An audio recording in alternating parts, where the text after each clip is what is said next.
Bonjour, petite vidéo du dimanche matin. Voilà, alors j'ai le cheveu un petit peu mochouille parce que je rentre de vacances et le chlore ça ne pardonne pas.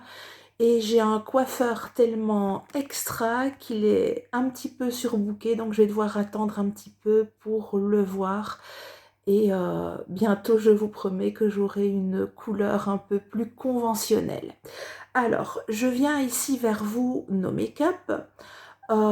Parce que je suis dans un tuto fond de teint.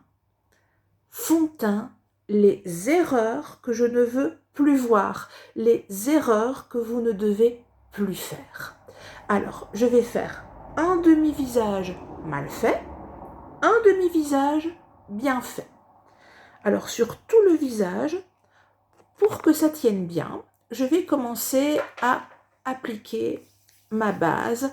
Donc moi, c'est une base plutôt illuminatrice de chez Younique.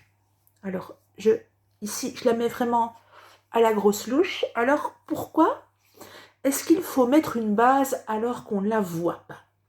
Eh bien, en fait, ça permet de filmer la peau, de lui donner un éclat.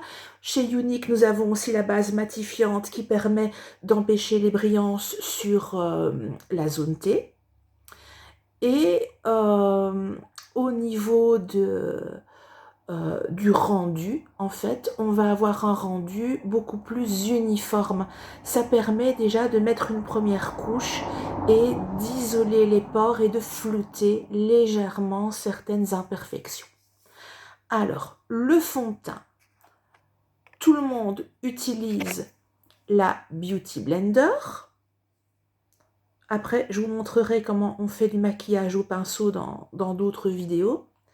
Alors, ici, je vais utiliser du fond de teint sérum. Sérum, mais assez couvrant en tulle de chez Younique. Et je vais le mettre avec ma Beauty Blender. Voilà. Et alors, ce qu'on a tendance à faire, on utilise une Beauty Blender qui est sèche et on y va. Allez, hop, en diagonale.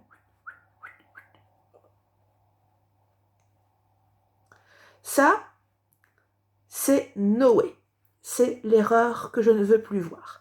Pourquoi? Parce que si vous avez déjà des petites ridules, eh bien, j'en ai pas mis assez. Si vous avez déjà des petites ridules, eh bien, le fond de teint va marquer. Alors, je vous ai dit, j'ai fait la remarque, j'en ai pas mis assez. En fait, ce qui se passe, c'est qu'à certains endroits, vous allez avoir des gros emplâtres qui vont marquer les traits.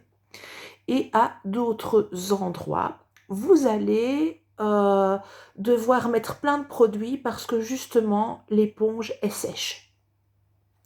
Et donc, au niveau perte de produits, économie de produits et durée dans votre armoire de votre produit, ça va être la catastrophe. Alors, ici, j'ai changé d'éponge. Celle-là est humide. Je remets mon produit. Et je vais faire différemment. Je vais venir faire rentrer le produit. Corps, corps, corps. Et je prends le temps.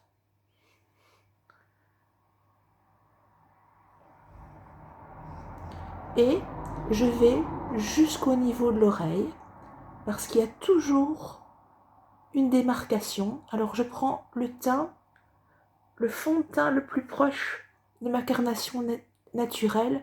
Donc moi j'ai une peau très claire, comme vous voyez.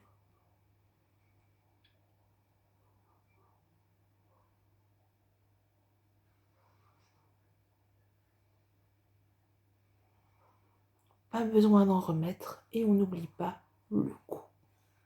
Ça, c'est juste pour l'application fond de teint qui va être déjà beaucoup plus naturelle et même qui va commencer à préparer ce qu'on va faire ensuite avec l'anti-cerne que je vous montrerai dans une autre vidéo. Donc là, vous voyez, mes traits sont pas marqués et on voit que je suis fatiguée. Là, j'ai 10 ans de plus.